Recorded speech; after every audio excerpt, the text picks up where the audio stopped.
ले पनि फेसबुकबाट पैसा इन्कम गर्न थालेको छ भने आफ्नो यसरी मैले जसरी नै भोइस बनाउनु होला। मैले अघि भर्खर एउटा भिडियो पोस्ट गरेको थियो, 1 मिनटमा 16 भ्युज आयो है।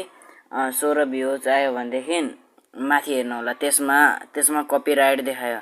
कपिराइट भन्नाले यो कुन देशमा मात्रै चल्छ, कुनै देशमा चल्दैन भनेर भने।